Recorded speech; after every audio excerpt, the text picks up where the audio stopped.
오늘의 OT 정책 및 아키텍처 트랙 마지막 연사자 분입니다. 한국한의웰의 김영세 상무님께서 발표 준비해 주셨습니다.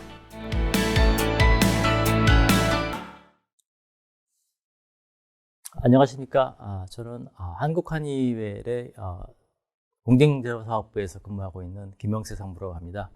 오늘 말씀드릴 거는 ICS OT 사이버 보안 현황 및 정책에 대해서 말씀을 드리고자 합니다. 아젠다는 총 6개로 되어 있고요. 저한테 주어진 시간이 약 한 20분 정도 되어 있어서요. 그 시간에 맞게 배분을 해서 설명을 좀 드리도록 하겠습니다.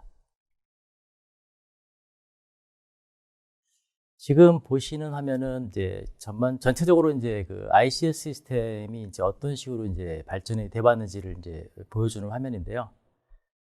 지금 이제 1990년도에 아마 윈도우 3.0이 이제 출시가 되고 계속 이제 윈도우 버전이 이제 업그레이드가 돼 왔습니다만은 90년대 초반에는 3.0이 이제 출시가 됐지만 이 시기는 어떻게 보면 이제 인더스트리 2.0 시대라고 볼 수가 있어요. 그래서 이 시기는 저희뿐만 아니라 그 메이커도 마찬가지겠지만 저희가 자체적으로 이제 그 하드웨어랑 그다음에 운영 체제, 소프트웨어를 자체적으로 개발을 해서 운영하고 있었기 때문에 이 시기에는 특별히 이제 사이버 보안에 대한 그런 위협은 특별히 이제 뭐 이슈가 되지 않았던 시기입니다. 그래서 이 시기에 저희가 한의웰도 자체적인 이제 OS로는 그 RNOS라고 해서 리얼타임 네트워크 오퍼레이팅 시스템이라는 자체 OS를 가지고 DCS를 이제 구동하던 시기였어요. 그래서 2000년대 초반에 이제 윈도우 XP가 출시가 되고 한의웰도 이때 엑스페리온 EPKS라는 이제 윈도우 베이스의 어떤 DCS 시스템이 이제 소개가 됐던 시기입니다. 그래서 2000년대에 들어오면서 윈도우라든가 어떤 컴퓨터의 성능이라든가 이런 것들이 이제 급격히 퍼포먼스가 좋아짐으로 해가지고 여러 가지 어떤 그런 솔루션들이 같이 통합이 되는 시기였고요. 전체적으로 이제 윈도우의 어떤 그런 캐파가 넓어지면서 윈도우가 갖고 있는 어떤 그런 취약점을 통한 해커들의 침투가 이제 시작되고 이 시기에는 진짜 이런 부분에 대한 어떤 그 대비를 해야 된다는 어떤 논의가 이제 시작되는 시기이기도 했습니다. 그래서 지금 보시는 화면은 이제 ICS 시스템, 산업제어 시스템의 어떤 그 보안 위협, 그 위협의 어떤 트렌드를 이제 보여주는 화면인데요. 보시겠지만 초기에는 저기 녹색 부분으로 되어 있는 것들이 뭘 의미하냐면 해커들의 어떤 개인 역량이에요. 그러니까 해커들의 역량은 되게 좋아요. 되게 아주 하이 퍼포먼스, 아주 되게 난리주도 많고 그런 사람들이 있었지만 이 해커들이 이용할 수 있는 툴들은 별로 없었던 시기예요. 그러니까 해커들이 뭔가 침투를 하고 뭔가 하려고 하면은 해커들의 역량에 따라서 이제 그 결과가 이제 여러 가지 이제 차이가 나는 이제 그런 시기였습니다. 시간이 지나면서 해커들의 어떤 기술적인 역량들은 거의 줄어들고 있어요. 2000년대 보시면은 아주 바닥으로 와 있지 않습니까? 그래서 그 반면에 이제 사선으로 되어 있는 빨간색 그 선을 보시면은 이 부분은 뭐냐면 해커들이 이용할 수 있는 툴들이 계속적으로 발전을 하고 진흥하고 있다는 걸 보여주는 겁니다. 그래서 2020년에 보면은 뭐 해킹하는 데 필요한 기술들은 필요가 없어요. 그러니까 아무나 할 수 있어요.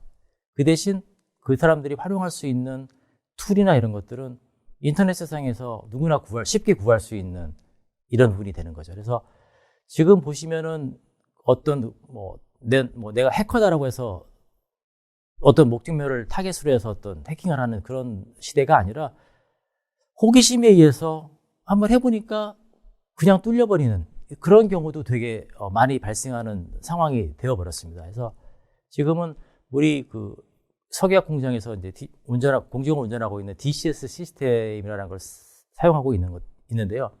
이런 것들이 이제 이런 다양한 불특정 다수에 의해서 이 사람들이 이 인터넷상에 오픈되어 있는 뭐 엄청 많은 이런 툴들을 가지고 실제로 장난 삼아서 해볼 수 있는 그런 되게 어떻게 보면 이제 보안적으로 보면 되게 위험한 상황에 이제 처해서 운전을 하고 있는 거죠. 과거에 비해서는. 그래서 현재 운전하고 있는 DCS를 이 보안 위협으로부터 어떻게 이제 프로텍션을 해야 되는 것인가? 이런 문제는 기업의 문제일 수도 있지만 이로 인해서 사고가 났을 때는 진짜 국가 사회적으로 큰 데미지를 줄 수 있는 그런 상황까지 발생할 수 있기 때문에 이런 부분에 대해서 이제 각 기업들도 이제 우리가 준비를 해야겠다는 그런 것들이 과거 한 5년 전부터는 계속 이제 그런 거에 대한 그 어웨어니스가 되게 많이 이제 늘어나고 있는 것 같아요. 지금 이 부분은 OT와 IT, 대부분 이제 IT들에 여태까지 집중해서 해봤습니다만, 이제 OT 쪽이랑 IT 쪽은 이제 옛날에 과거에는 저 부분이 완벽하게 분리됐다고 생각을 했습니다만은 지금 실질적으로 공정 데이터들이 다 IT 쪽으로 다 올라가고 있는 상황이기 때문에 IT와 OT의 어떤 그 경계가 이제 거의 없어졌어요. 그래서 IT만 예를 들어서 보안에 대해서 포커스를 하셔도 안 되고 OT만 또 포커스를 하셔도 안 돼요. 그래서 그 두 분이 다 결합이 돼서 이제 OT와 IT의 구분 없이 전체적인 어떤 네트워크에 대한 보안을 이제 고려하셔야 될 때가 이제 이미 도래가 된 거죠. 그래서 하지만 이제 IT랑 OT는 이제 그 우선순위로 하는 그런 타깃이 틀리기 때문에 IT는 어떤 개인 정보나 이런 것들을 이제 우선시하기 때문에 이제 정보의 기밀성 이런 것들을 가장 이제 우선시하는 반면에 공정을 이제 365일 24시간 이제 운전을 해야 되는 이제 그런 입장에서는 공정은 뭐 셧다운 되면 안 되거든요. 그래서 이 OT 부분은 가용성이 제일 중요해요. 셧다운 되지 말고 계속 공정이 꺼지면 안 되거든요. 그래서 이제 그런 부분들이 더 중요시 되기 때문에 실질적으로 너무 OT 사이드의 이 가용성이 중요시 되다 보니까 실질적으로 이 보안 솔루션을 적용을 하고 진행을 할 때 여러 가지 좀 저희가 좀 어려움을 겪게 되는 부분이 많이 있습니다. 그래서 실제로 돌아가는 공장에서 보안 솔루션들을 적용을 하고 그거에 대한 조치를 할 때 예를 들어서 뭐 서버를 다시 뭐 리부팅을 한다든가 이런 부분들이 혹시나 돌아가 있는 공정의 생산에 영향을 주지 않을까라는 이제 그런 우려들이 많기 때문에 그런 부분에 대해서 그런 액션들이 차후로 밀리는 케이스가 많이 있었습니다. 그래서 어떻게 보면은 보안 솔루션들을 적용을 하고 바로바로 그런 것들이 액티베이트 돼야 되는데 그런 것들이 실제로 액티베이트 되는 데는 상당한 텀이 발생을 하고 그다음에 적용된 패치가 그러니까 패치된 그런 것들이 적용이 되기 위해서는 리부팅을 해야 되는데 그 리부팅을 제때 못해서 뭐 3개월, 6개월 뭐 딜레이 되는 이제 그런 경우도 많이 있습니다. 그래서 지금 보시면은 아까 말씀드렸듯이 그 저희가 이제 보안 솔루션들을 이제 현장에 적용을 했을 때 여러 가지 이제 저희가 당면하게 되는 이제 좀 어려움들이 있어요. 그게 이제 제일 이제 저희가 당면하고 있는 어려움도 있지만 사실 이 어려움들은 저희도 그렇고 이 시스템을 운영하고 있는 이제 커스터머들도 동일한 어려움이라고 생각이 됩니다. 그래서 기본적으로는 이 안전, 그러니까 세이프티에 대한 가장 큰 대명제는 내가 보이지 않는 거는 보호할 수가 없어요. 그래서 내가 어떤 자산, 보호해야 될 자산을 뭘 갖고 있는지를 갖다가 먼저 파악을 해야 되는 그런 가시성을 확보를 해야 되는 게 가장 이제 중요하고요. 그래서 현재 그 공정을 운전하고 있는 DCS의 가시성을 먼저 확보를 해야 되는데 그 가시성 확보를 위한 어떤 솔루션들이 아직 지금 다 적용이 안 돼, 준비가 안 돼 있는 상황이고요. 그래서 가시성 확보가 제일 큰 첫 번째 이슈고요.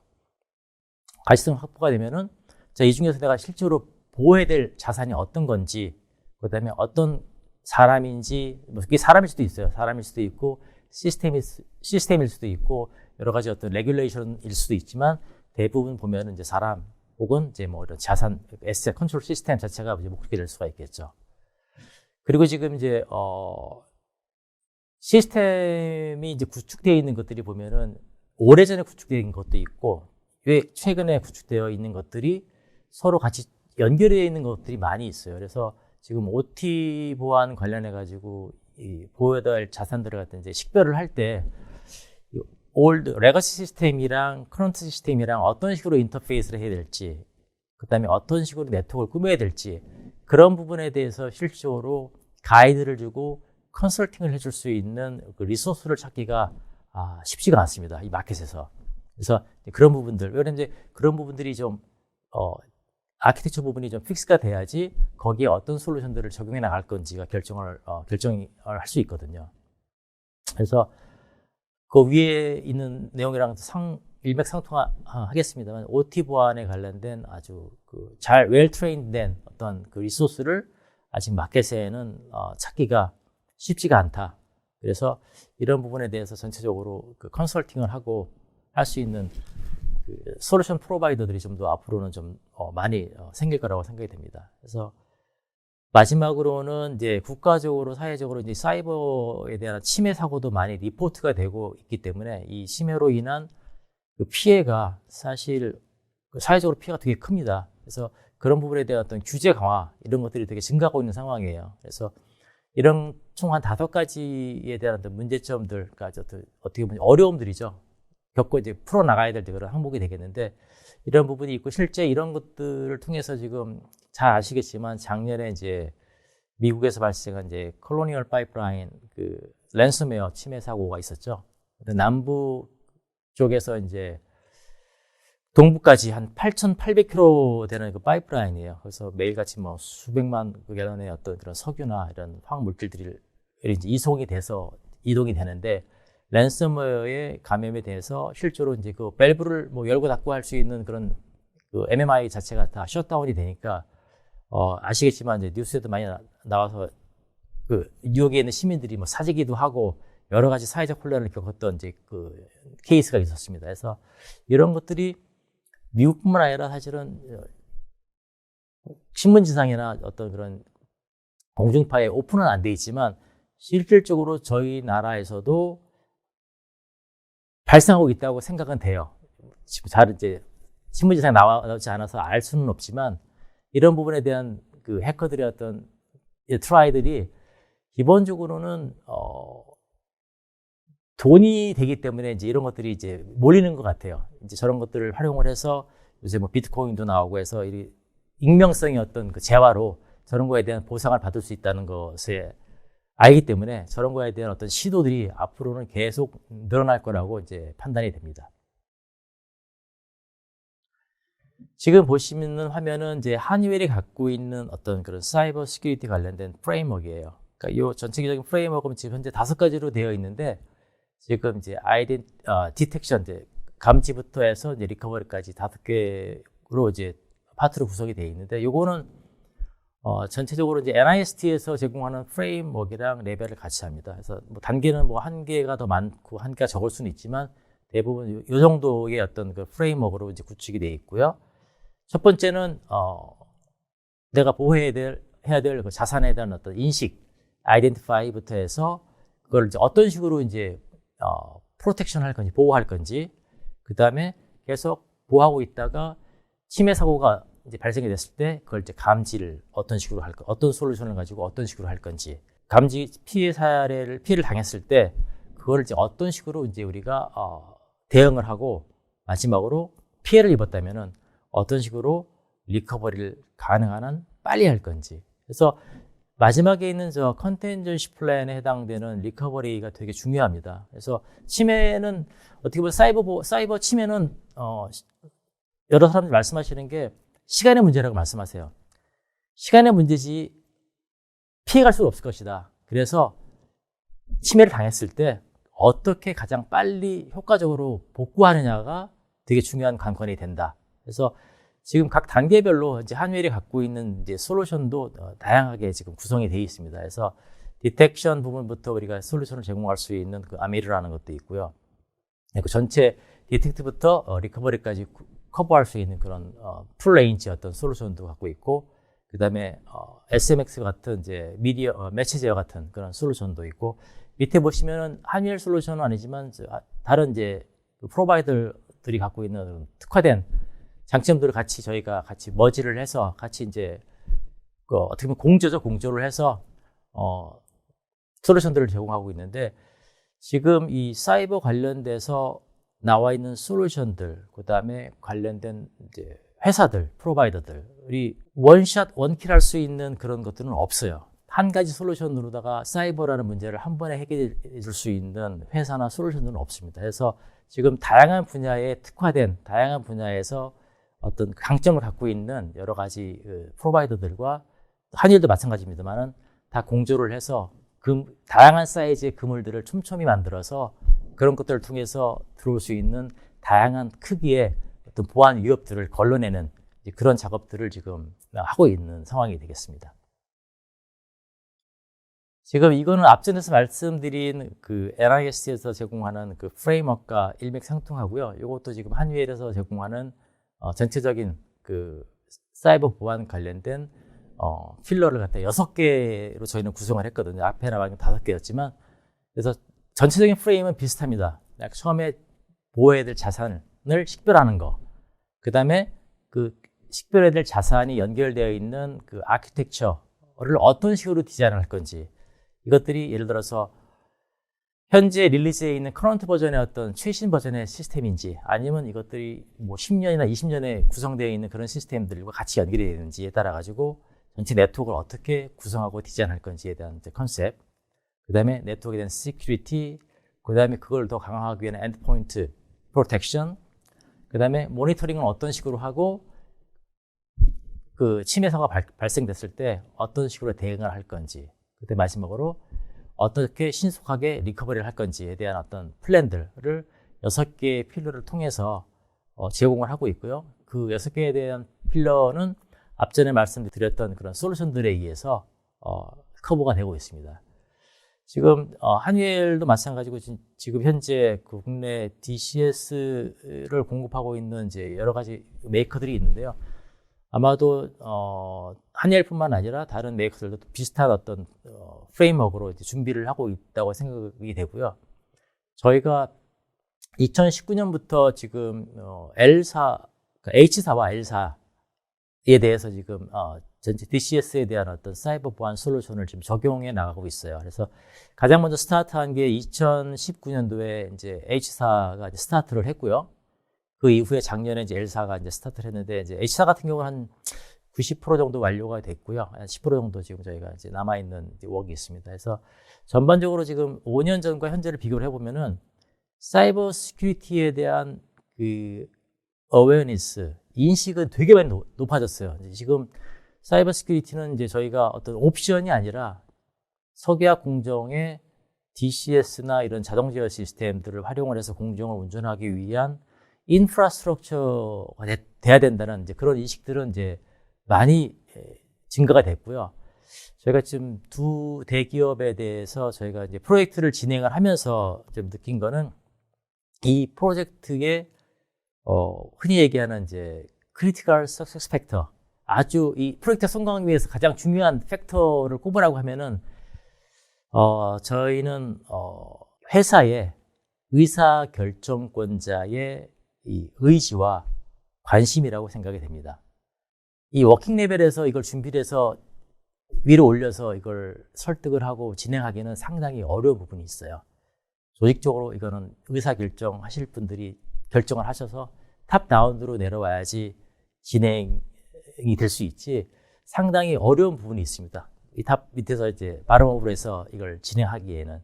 그래서 이 두 회사들 보면은 다 그런 탑다운으로 해서 이 CEO나 이런 분들에 대한 이 사이버 시큐리티에 대한 의지라든가, 그다음에 이걸 반드시 해야겠다. 그다음에 어떻게 보면은 한 회사는 조인트 벤처이기 때문에 이제 외부에 있는 그 조인트 회사의 어떤 그런 가이드라인이라든가 이런 것들을 이제 준수를 해야 되는 이제 그런 부분도 있었기 때문에 추진된 것도 있고요. 특히 이제 내부적으로 국내 회사 그 L사 같은 경우도 어떻게 보면 이제 그런 부분에 대해서 이미 그 CEO 분들이 많이 인식에 대한 변화를 갖고 있는 이제 그런 케이스라고 생각이 됩니다. 지금 이제 이거 보시면 마지막 화면이 될 것 같은데요. 지금 보시면은 네트워크, 하여튼 여러 가지 단계에서 솔루션을 제공할 수 있는 회사들이 많이 있어요. 다 우리가 한일도 마찬가지지만 이 사이버 시큐리티에 대한 솔루션을 제공해드리는 솔루션 프로바이더가 되겠습니다. 그래서 아까도 말씀드렸지만 이 사이버 보안 관련된 거는 원샷, 원킬 할 수 있는 그런 회사는 없습니다. 보시겠지만 여러 솔루션 프로바이더들이 합심을 해서 촘촘한 그물들, 다양한 크기의 촘촘한 그물들을 구성을 해서, 또 보시면 이제 보안 위협들이 뭐 큰 것도 있고 작은 것도 있고 여러 가지 워낙 또 많은 것들이 있기 때문에 이런 것들을 한 회사가 걸러낼 수는 없거든요. 그래서 여러 가지 보안 관련된 솔루션들을 제공하시는 프로바이더들이 같이 협심을 해서 네트워크를 구축을 하고 지금 오늘 이런 자리를 마련해 주신 포티넷에서도 사실 이런 취지로서 이런 좋은 자리를 마련해 주신 거라고 이해를 하고 있습니다. 자, 저희가 한의엘에서 준비한 자료는 여기까지고요. 경청해 주셔서 감사합니다.